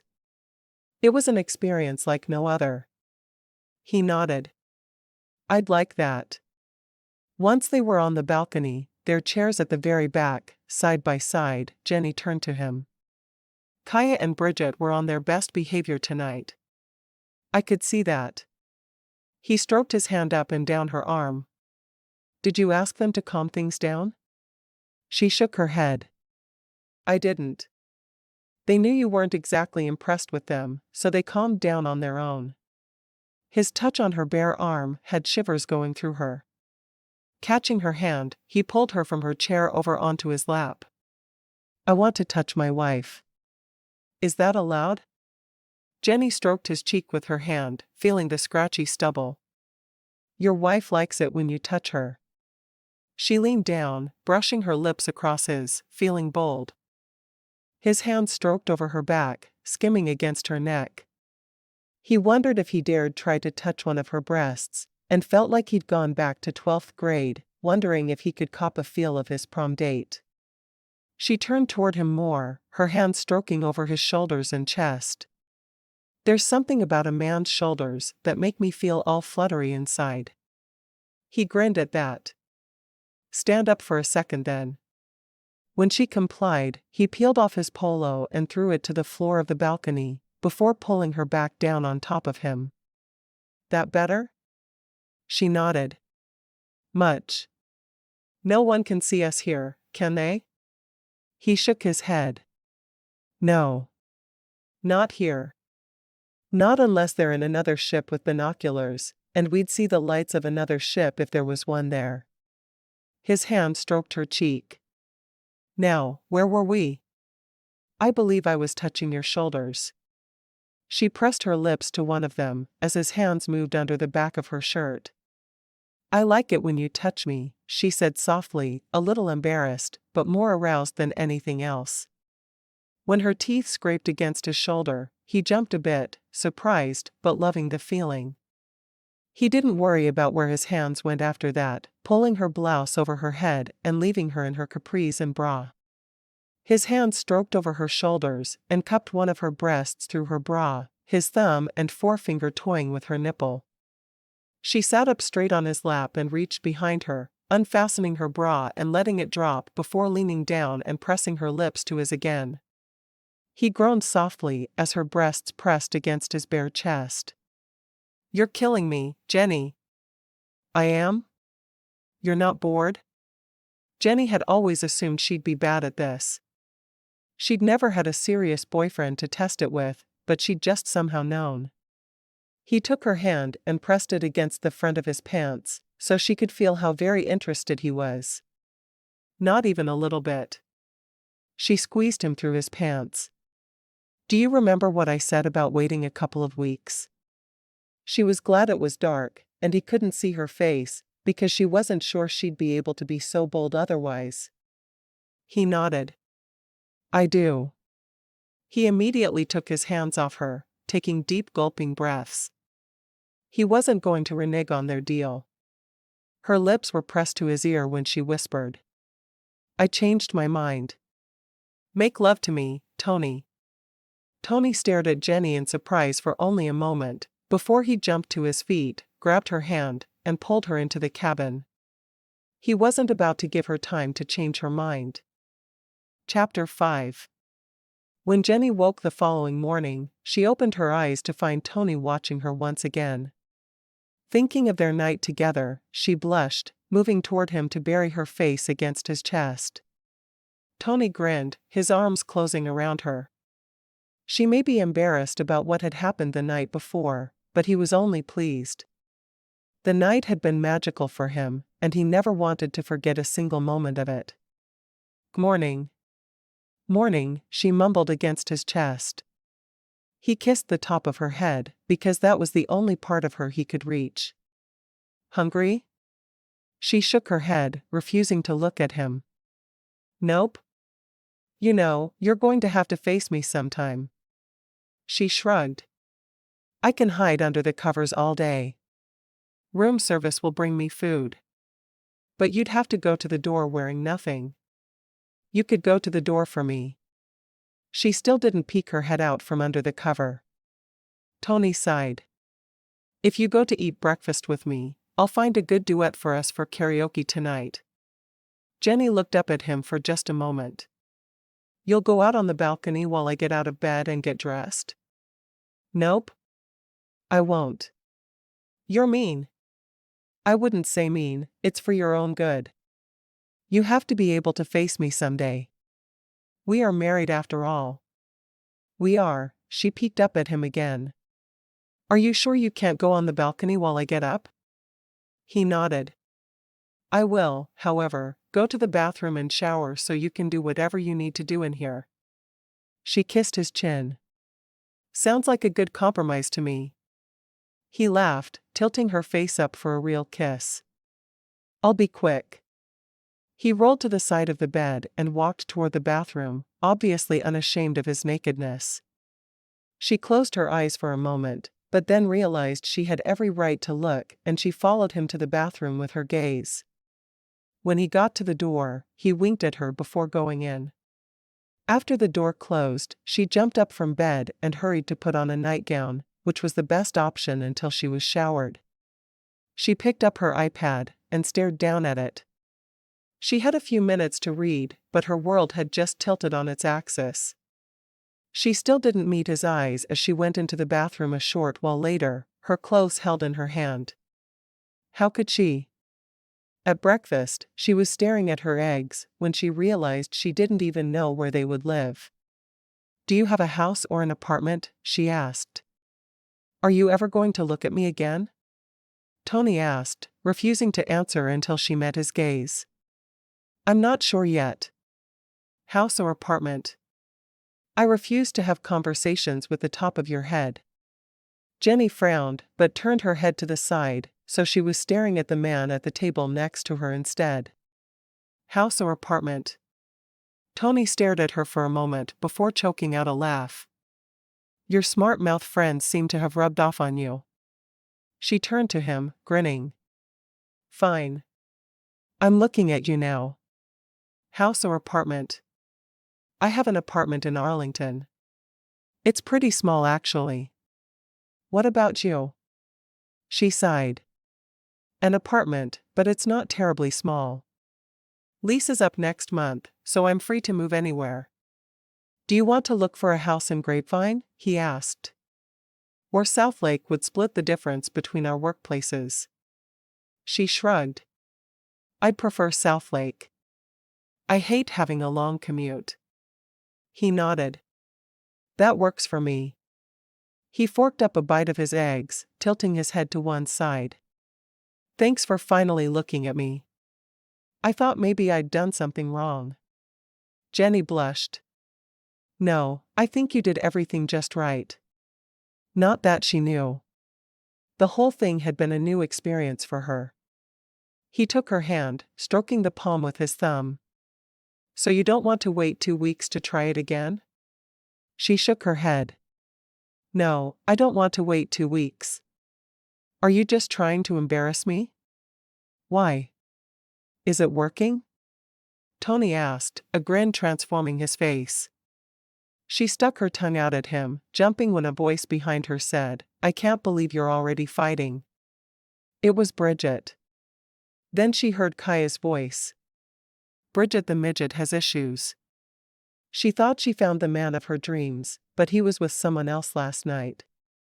It's the whole not putting out on the first cruise thing, Bridget lamented. Kaya, the creator, hasn't found anyone special either, you know. But I wasn't looking for someone special. I've written 5 chapters while you've been off playing with Matt. His name wasn't Matt. That's how I tagged him on Facebook. Kaya grinned down at Tony and Jenni. You have serious issues, Bridget told her sister. Stop whining. I'm hungry. Not whining. Bridget raised a hand to wave to the newlyweds. See you at karaoke tonight? Tony nodded. I've thought of the perfect song I want to sing with Jenni. Kaya grinned. A love song? He nodded. Of course. Bridget and I have been practicing something special too. Jenni groaned. Please tell me you two aren't going to sing again. Bridget frowned.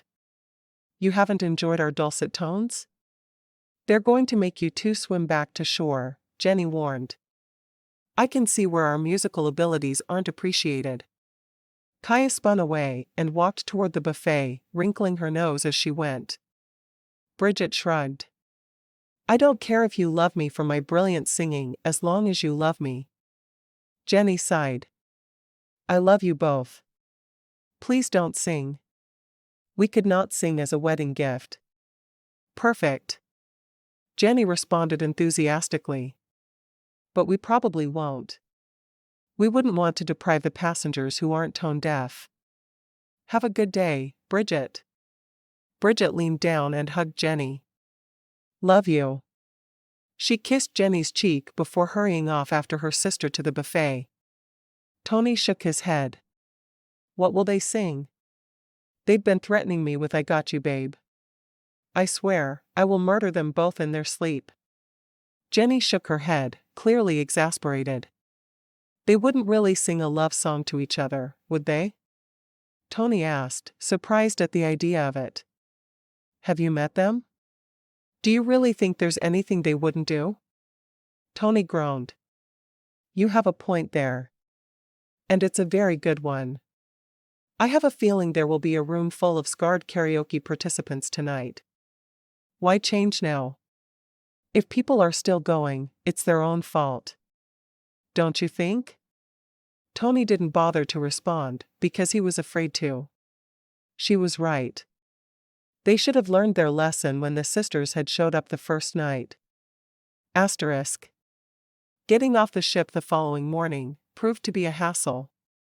I can't believe you bought 2 full suitcases full of souvenirs for people at home, Tony told her. He wasn't angry, but he was a little baffled. Who knew that many people?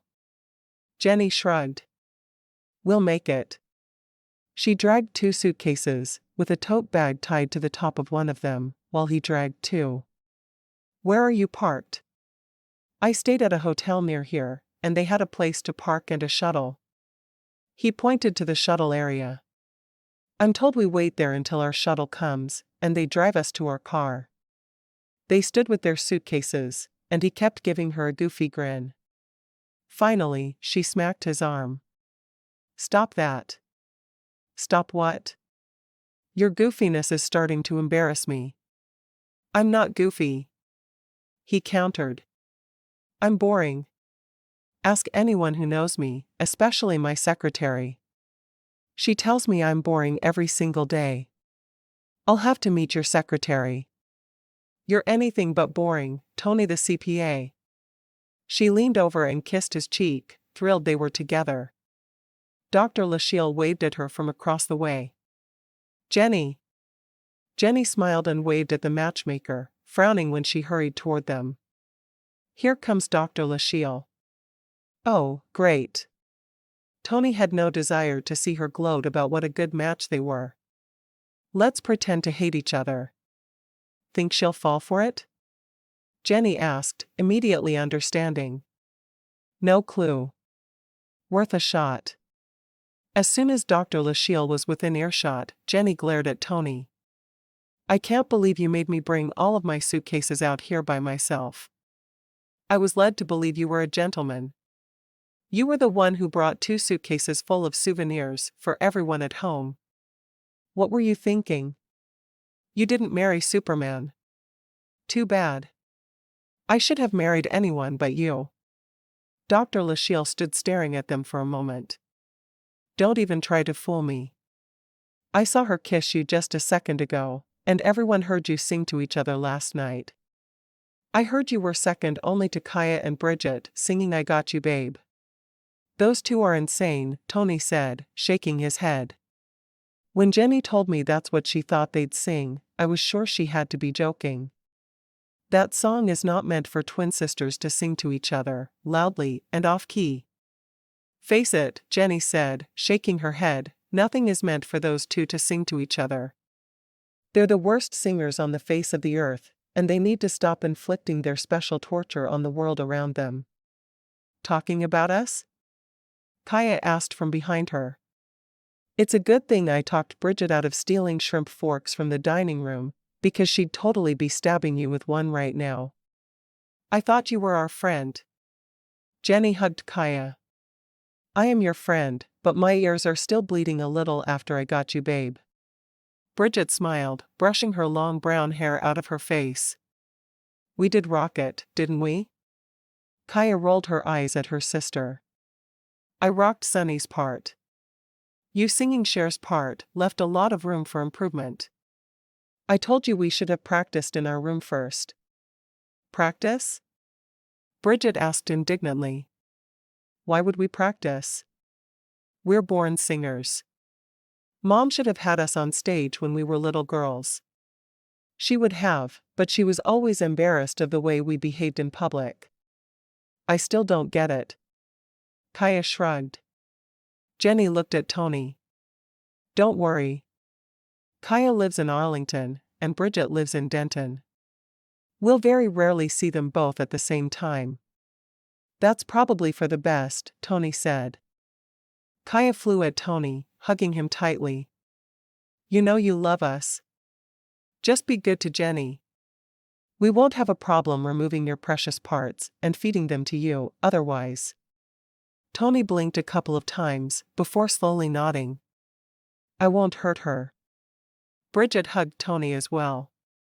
We'll see you soon. Don't be a stranger. Jenni turned to Dr. Lachelle and hugged her close. Thanks for all your hard work and for doing it for the cruise. I appreciate all you've done for me. Just be happy. Dr. Lachelle turned on Kaya and yelled booby bump at the top of her lungs and launched herself at the girl. Kaya laughed, spreading her arms, and booby bumped with the crazy matchmaker. I am going to write a book about you if it's the last thing I do, Lachelle Simpson. You are an amazing woman. Dr. Lachelle laughed. Me? Amazing? You're right. Say more. They all laughed, and Jenni pointed as a shuttle pulled up. Love you guys, but we have to go. Stay in touch. Kaya shouted as Sam helped Tony lug all the suitcases to the back while Jenni got onto the shuttle, saving a spot for her new husband. As she waited for him, she thought about how it would be to return to reality. It was all good to have a nice vacation together, but real life? She hoped they could handle it. 40 minutes later, they were in his car and headed north on I-35 toward Dallas. She leaned her cheek on the headrest of the passenger seat, watching him as he drove. We have to stop at Bucky ES. He sighed. What do you get at Bucky ES? He knew of the huge gas station, but he'd never actually been to one. They have the best car trip snacks ever. The store was practically a Texas road trip institution, and she refused to pass one without stopping. "All right. We'll stop at Bucky, yes." Tony was sure it would slow them down, but they had all day to get home. He actually wasn't expected back at work until Tuesday morning, and it was only Saturday. "When do you have to go back to work?" "Thursday. I figured we might need a few days to combine households." She frowned. "Where are we going to live until we find a place?" He shrugged. "How big is your apartment?" "Pretty big. Couple of bedrooms. Plenty of space for two." "You?" "Tiny. I'm still in the place I rented when I finished college, because I've always kept myself on a tight budget." Sad. "Why have money if you don't spend a little of it?" she asked. Tony made a face. "I'm an accountant. We believe in saving every dime for the future." "What does your 401k look like?" Jenni sighed. "I'm a trust fund baby." "Do you have any idea how much money I get monthly from a trust fund and will for the rest of my life?" "That doesn't mean you don't need to save for the future. How could someone be so fiscally irresponsible in this day and age?" "I could live off my trust fund very comfortably and save every dime I make for the future."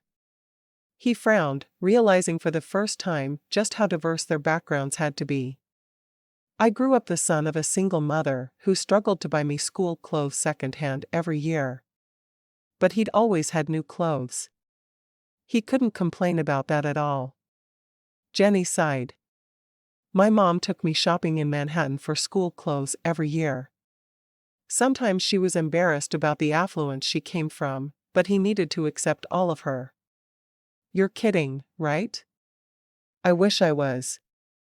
I always wanted just a regular pair of Wrangler jeans and maybe a pair of cowboy boots. Instead, I got skirts and cashmere sweaters. If I had jeans, they were big-name designer jeans, not something a normal girl got to wear. I felt so out of place, even in my prep school." The families there were mostly moderately wealthy, but none of her school acquaintances had the kind of money her family did. Tony flinched. "And you haven't told your parents you're married yet?" He couldn't help but wonder how that would go. "Nope. I usually go there for Easter. I'll tell them I have a +1, and we'll see if they notice the ring." "You're joking, right?" She sighed heavily. "Mostly. It's not a conversation I'm looking forward to, and I know it would go easier if you were there with me." She's going to be so mad. Why she was still worried about her mother's anger after she'd been on her own for more than 5 years, she didn't know. "Why?" "She's had a boy picked out for me since I was a little girl. Her best friend had a boy 2 years older than me. We were forced together constantly, and we could never stand each other. When I had my coming out party, he was my escort, and I didn't want him to be, but I really didn't have a choice. It was that night we decided whoever married first had to do it in secret so our parents wouldn't try to get involved." "Really? People had coming out parties?" "Yeah, really. He was awful. Freddie Appleby III. He acted like a third too. He was always telling me I should be grateful for the wealth and position I was born into, instead of wanting to be like everyone else." Tony made a face. He couldn't even imagine being around people like that, let alone marrying into a family who would look down on him. "Let's never introduce your parents to my mom, okay?" She shrugged. "I can't wait to meet your mom. She raised you, so she can't be all bad." He was silent as he drove through Houston, trying to avoid getting killed on the crowded highway. How was he ever going to fit into her life? And how would she fit into his? For the first time, he worried that Dr. Lachelle may have made a mistake. Jenni watched him as he drove, feeling him grow more and more distant. Why would her wealth bother him so much? Most men would have considered it a boon. "Do you hate rich people?" she finally asked when they were just north of Houston. "I don't hate them." He sighed. My mother was a maid for a really rich family in Dallas when I was growing up. They were always kind but condescending. The kids of the family treated me like garbage. It's hard to believe I married into something like that. His mother had to leave a decent job to take care of him, so he'd always felt somewhat to blame for her having to work there. She frowned. I probably knew them. Don't tell me their names, because I just don't want to know. Does she still work for them? He shook his head. She actually has her own business now. She runs this little 24-hour daycare in Arlington. It's government subsidized, so people who have to work in the middle of the night can leave their kids there, and it doesn't cost a fortune. That's really cool. I have a couple of nurses' aides I'd love to send to her if they were closer. She should open a second one in Grapevine or Southlake. He shook his head. Those areas are too affluent. It wouldn't make sense. I guess I can understand that. She reached over and stroked his hand, which he had resting on the console. I'm sorry if the idea of me coming from money is intimidating for you. I promise, I am nothing like my parents. I can see that. I also saw you didn't quite fit in with the craziness of your friends. You weren't able to be as laid back and silly as they are. She stared at him in shock. I thought that was a bonus in your mind. You seemed pleased by the fact I wasn't like them. Now you're complaining? She really did want to start yelling at him. She was who she was, and unable to change the fact that she was born into wealth. I'll survive. He sighed. It's just a shock. We'll get through it. Her trust fund was in the high 9 figures. She sure hoped they'd get through it, because she wasn't going to divorce him just because she had money. She lived a simple life. Mostly. They stopped at Buc-ee's, and she didn't even want to go inside. All the fun had been taken out of the visit. Would he have reacted the same way if she'd been dirt poor and not working? Then he'd have been too good for her, probably. Well, it was just too bad she didn't have a solid middle-class background. She went into the clean restroom Buc-ee's was known for, just so she could get away from her new husband for a minute. When Jenni emerged, she went to the snack section she loved, and picked out a few snacks to take home with them. She sensed when Tony walked up behind her. I'm sorry. Jenni shrugged, not ready to accept his apology. She'd spent her whole life fighting to not be like the family she'd come from, and he was still judging her because of her birth. It wasn't fair at all. She nodded once and took her purchases to the counter, whipping out a debit card to use. He stood to one side and watched, frowning. He'd messed up, and he knew it. Jenni was special, and he had no right to treat her as if she was even one iota less than perfect. What was he thinking? The rest of their drive back to Arlington passed mostly in silence, with only the songs on the radio for company. For once in her life, Jenni didn't feel like singing along. How could she? She was married to a very opinionated man, and she wasn't sure she was going to make it through marriage without his life being in danger.